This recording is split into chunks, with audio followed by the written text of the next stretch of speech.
Welcome back to FPL Weekly. Today we'll be talking about our teams as well as the top performances in this week and some of the players that are under the radar and have performed well. So, Shaurya, what went wrong for you? What went right for you in this game week? What went wrong for me, I'll start with what went wrong for me this week. And the biggest mistake which I did was taking a -4 to get in Bruno Fernandes instead of Son. I didn't particularly believe in Tottenham, and I definitely thought Southampton would bounce back from their League Cup defeat. So that certainly didn't go right for me. And okay, starting from the goalkeeper, Ryan gave me a clean sheet. Brighton did well defensively, and when it comes to the defense, Trent Alexander-Arnold keeping a clean sheet, 7 points clear, and Justin had more points, had more touches in the box than Vardy, so uh, scored a goal as well. So I think he's a good pick for now. And James Rodriguez, uh, the player whom I got in for Harvards, he did really well. So the awareness he had on the pitch, good passes, good technique, scored a goal, gave an assist. I think he was really good for Everton. So I'm expecting more from him in the coming weeks. And okay, when it comes to my striking options, Dominic Calvert-Lewin and Werner. Werner, I think I'll be a bit more patient with him because I'm sure he's definitely going to score many goals in the upcoming games. And Calvert-Lewin scoring his first Premier League hat trick. I think it was a perfect number 9 performance from him. So really pleased with his performance. And I had Antonio on my bench. So 6 points from him, 1 goal against Arsenal. But unfortunately, he wouldn't make it into my team. So sad about that part. But yeah, How many points did you get overall?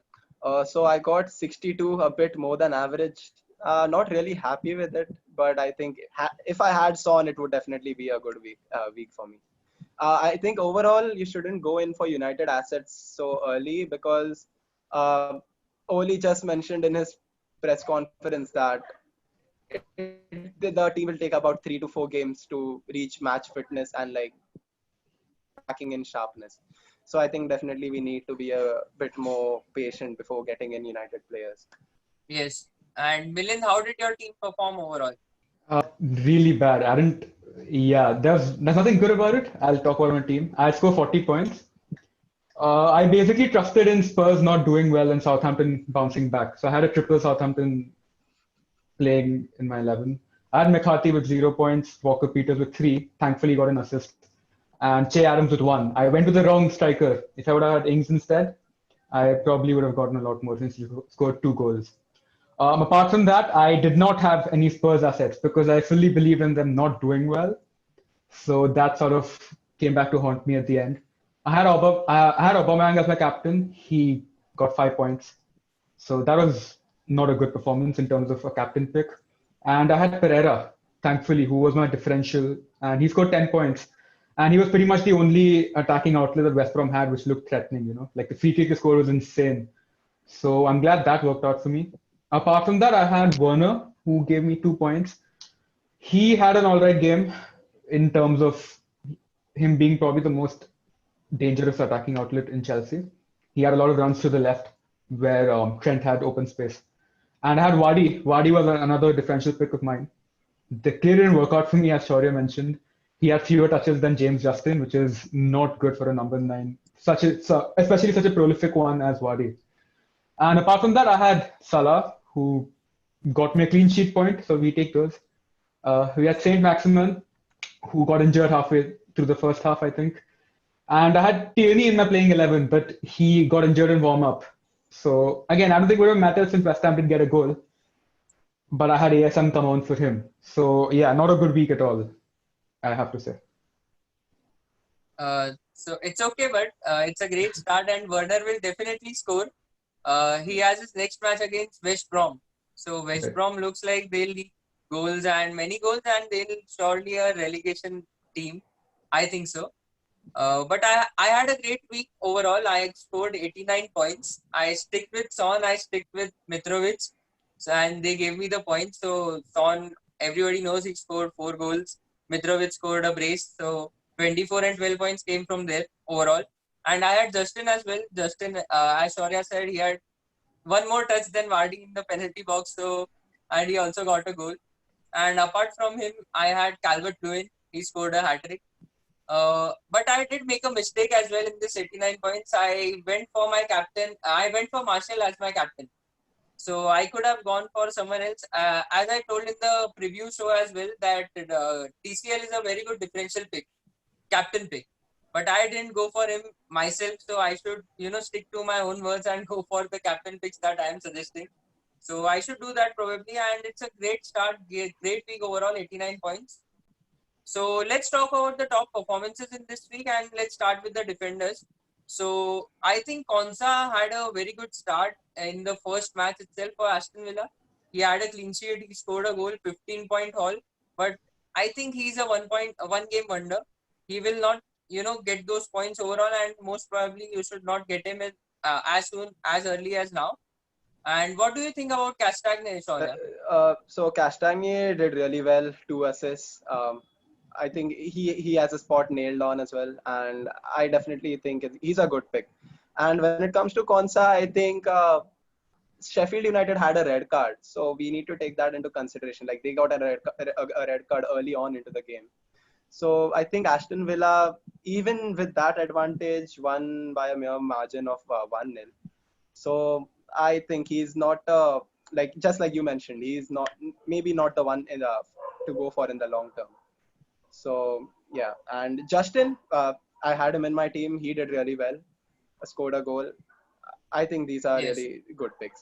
Yes, Yeah, and Milind? actually this week was more for the goal scoring teams because they broke the record in a match day, like 44 goals in a match day. The previous record was 43. That was in 2011.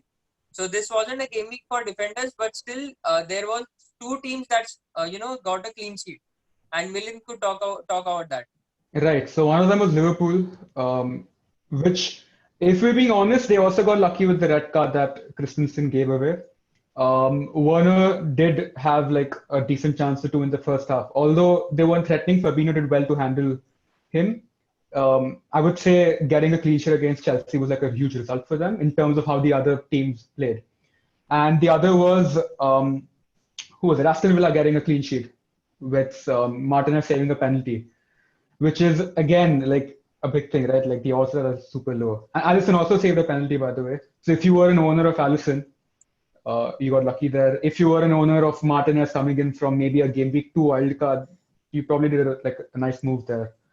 But yeah, like if you had any other defenders pick, all your points probably came from assists or goals that they gave. I had Walker Peters who gave an assist but conceded so many goals that it doesn't really matter at the end of it. So it wasn't a good week for defenders at all. Yeah.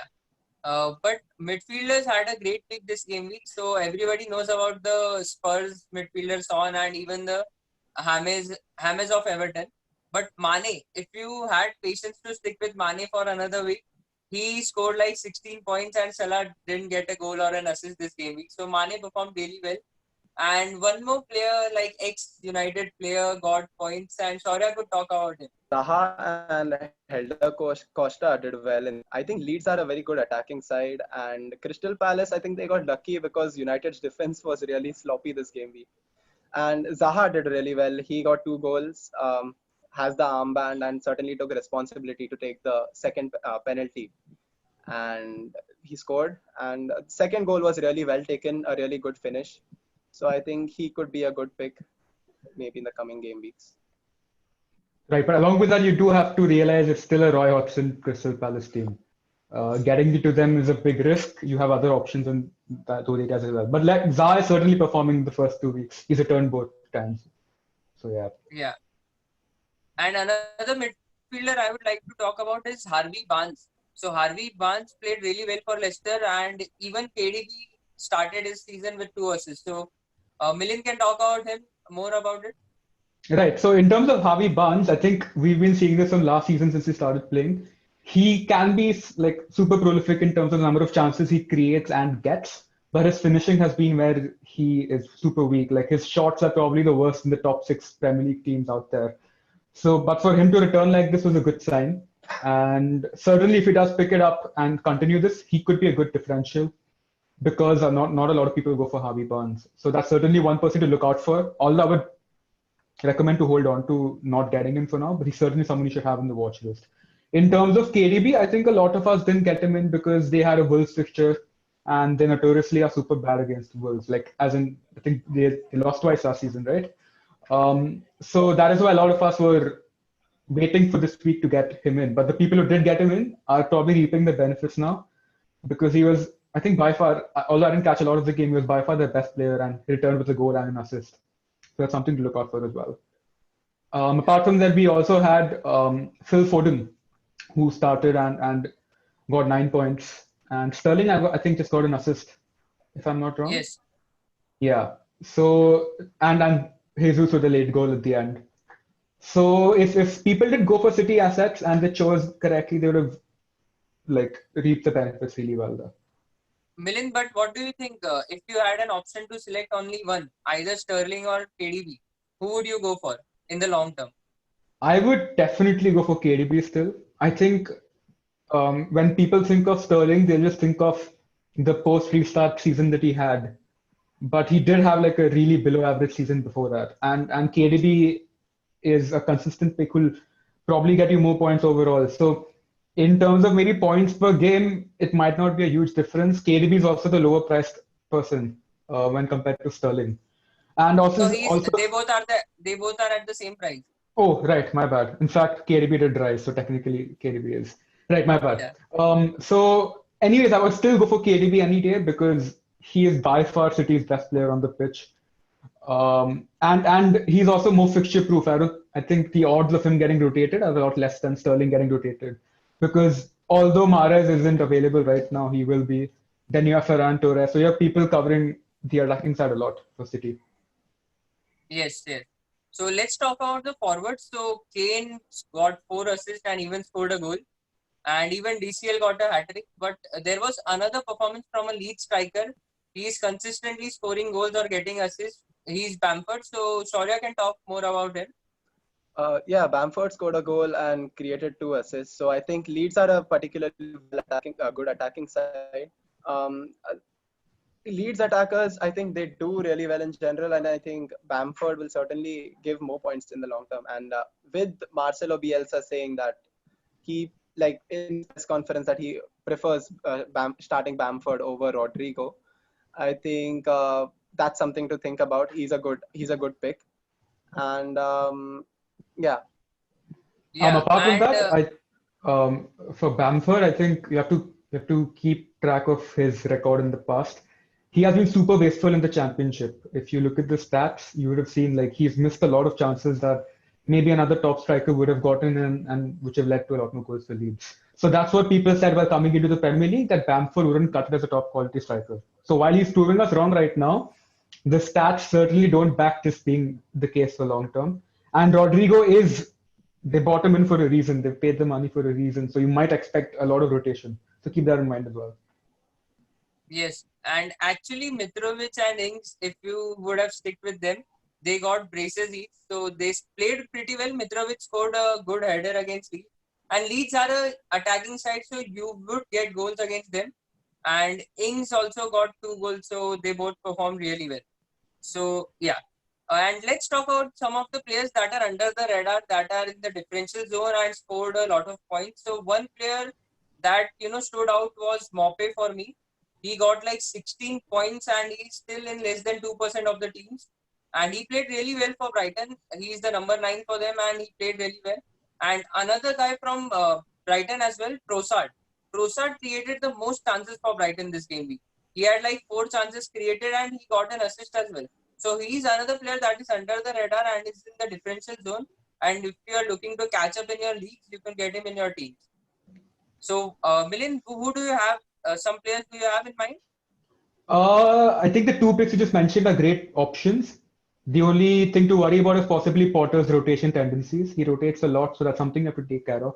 Apart from that, I do have Pereira in my team since game week 1 because I think in a relegation battling quality team of West Brom, he is the one person who I think is going to do well in the Premier League. And I think his free kick in the second game showed how well he does, and in the game as well.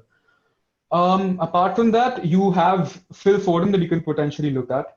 He's available for 6.5, and while he's not nailed to start every game, he should be good to start for at least the next game because Bernardo Silva is not fit yet. And then so that because of that, and then in terms of the attacking options, you have Mahrez who got COVID recently, so which means he should be nailed for the next game or two. So that's another differential. You can get a City asset for 6.5, which is a steal. Yes, and another player that played pretty well yesterday was Podence against City, and he's available at 5.5. So, Shaurya, do you think he's nailed and should we get him in our teams? I'm still unsure about his position being nailed because we know that Wolves have just recently, like yesterday or day before, gotten Nelson Semedo. So I don't know how that would affect the like forward line because Adama Traore yesterday started, I think, back at the right wing back position. I think after the incoming of Nelson Semedo, I think that might push Adama Traore a bit forward. So I'm not really sure about Podence, but definitely had the attacking flair in him. Like I think every time Wolves went forward, I think he looked like a threat. And another differential I had in mind is Ceballos. I think for a 5.0, he could be a decent pick. He controls the midfield for Arsenal, so I think he could be a good pick. Yes. So that's all from our Game Week 2 review, and we'll be joining you in our Game Week 3 preview. So do stay tuned and keep sharing, do like and subscribe as well.